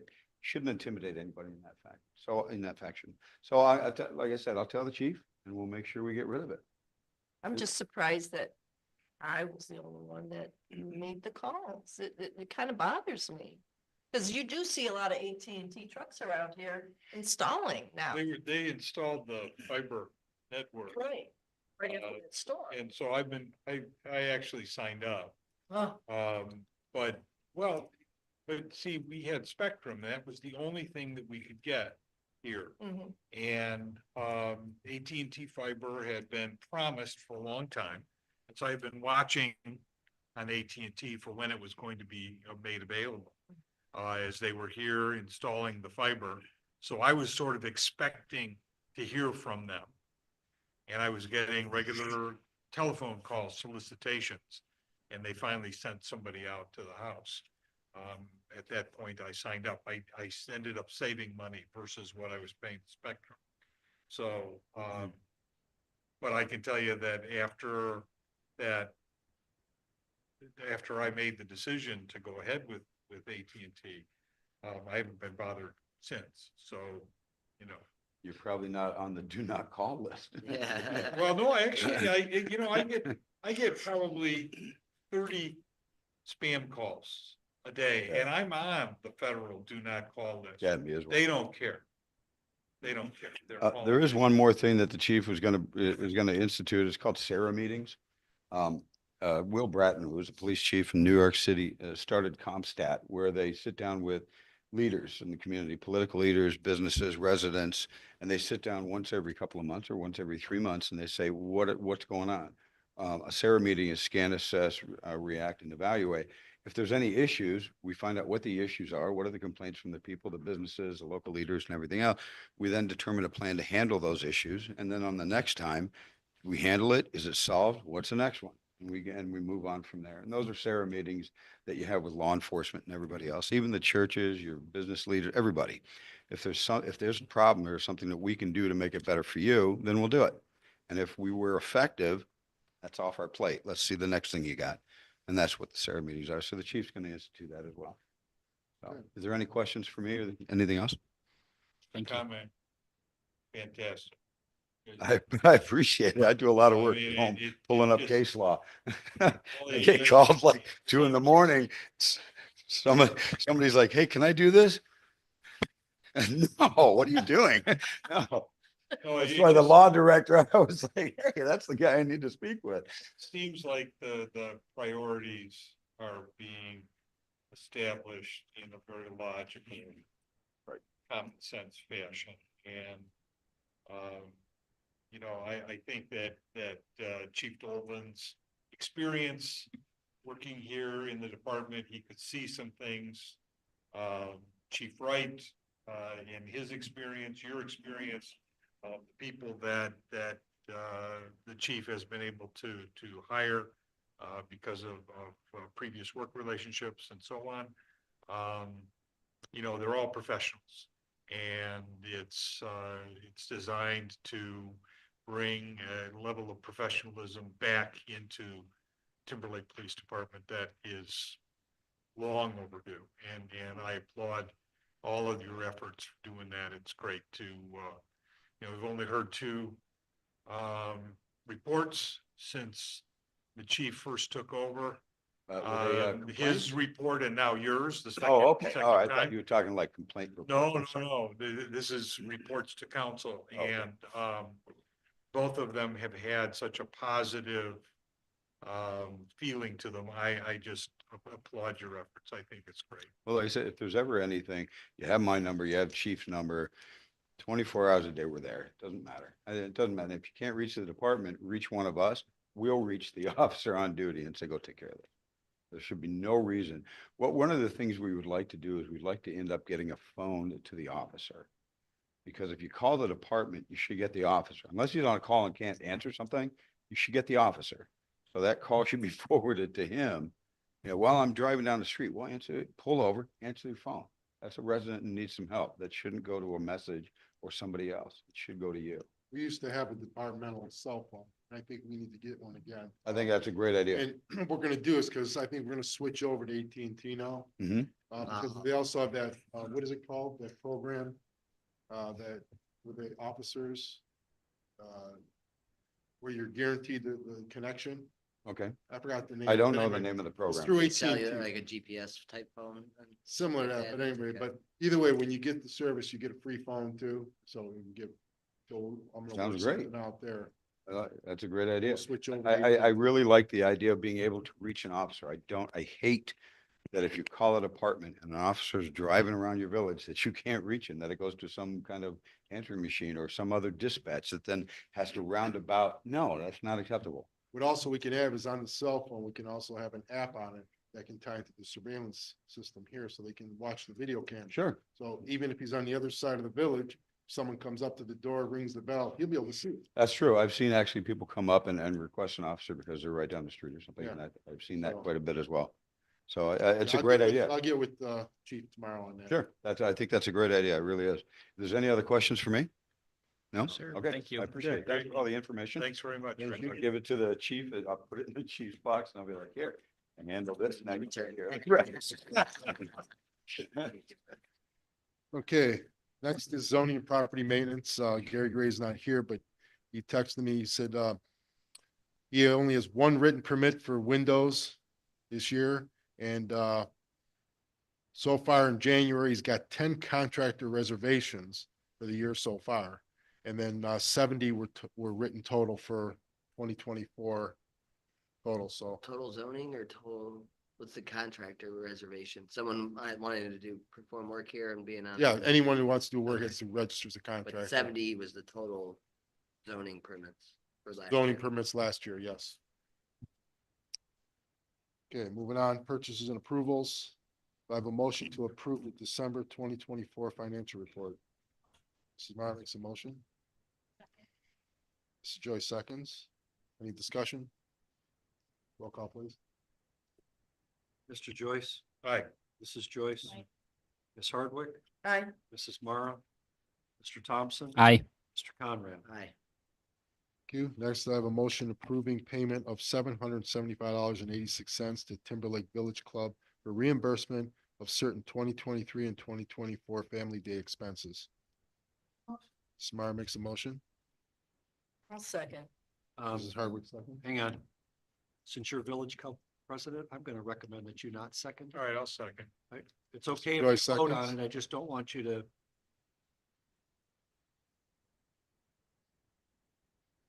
Okay, discussion? Just one question. Yes. 2023? There was, $275 left. So Johnny kept it in the general fund. Okay. Never, oh, I see. This is to. obtain Reimbursement. Reimbursement. Yeah, and then this year. So. When I asked him what the total amount he had was, I went and. started- Okay, so these were not expenses that occurred in 2023.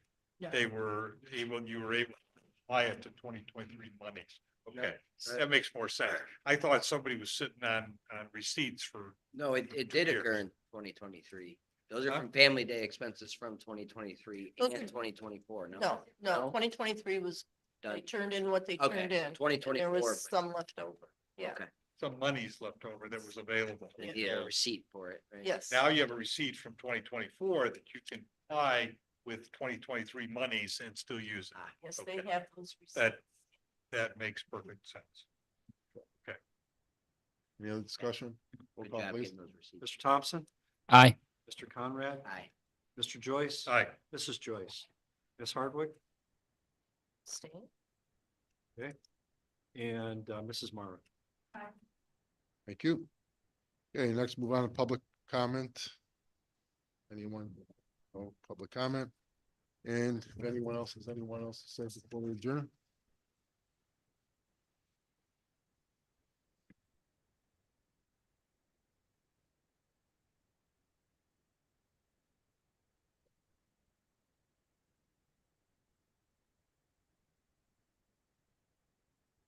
About trafficking.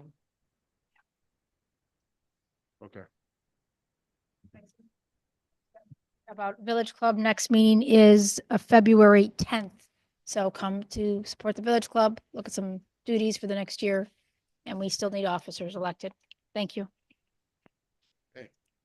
nothing else. Do I have a motion to adjourn? So moved. Second. Mr. Joyce made the motion, Mr. Conrad seconds. Roll call, please. Mr. Joyce. Aye. Mrs. Joyce. Aye. Mr. Conrad. Aye. Mr. Thompson. Aye. Mrs. Mara. Ms. Hardwick. Hi. Thank you. We are adjourned and our next meeting, regular meeting is Tuesday, February 18th, 2025 at 6:30 PM. Thank you. Have a good evening.